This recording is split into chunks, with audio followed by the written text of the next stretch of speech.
The Wonderful Wacky Women line was my first line, and because of that, probably the closest and most dear to my heart.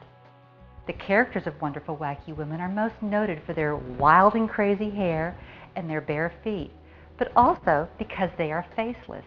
The most common question I'm often asked is, why no faces? Well, the concept began almost 2 decades ago with the youngest of our 5 children. Chase, who was just 8 years old, is adopted, and he wanted to know more about his biological mother. Not quite knowing how to phrase the question, he said, "Mommy, who is she that grew me in her tummy?" Wanting to answer, but really not having any answers, I said, "I'll draw you a picture." I grabbed a pencil and paper and sketched out the very first character that day. I patterned it after myself, with wild, untamed hair and bare feet. I even put a purple dress on her because that's what I was wearing. I wanted him to think that he was no better off and no worse off. He was just what the mommy God wanted him to have. I had left the character faceless so that he could imagine what her face looked like. It seemed to satisfy him, and he went on with his child's play.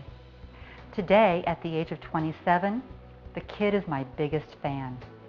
But between then and now, the line has grown so much. It started as each one of my friends would go through either a tragedy or a triumph in their life, and I would sketch out one of my little characters, flip it over, write a verse on the back, and give it to them as a little gift.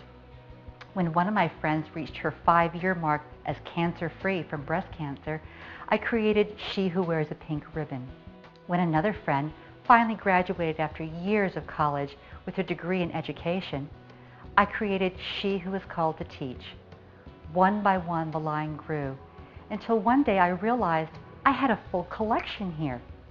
My girlfriends all encouraged me to go to an art show and to sell the art and see what would happen. I was scared to death, but to my surprise, the line sold like crazy, and over again at art shows, we would sell out completely. And as they say, the rest is history. Today, the sacred sisterhood of Wonderful Wacky Women has captured the imagination of millions.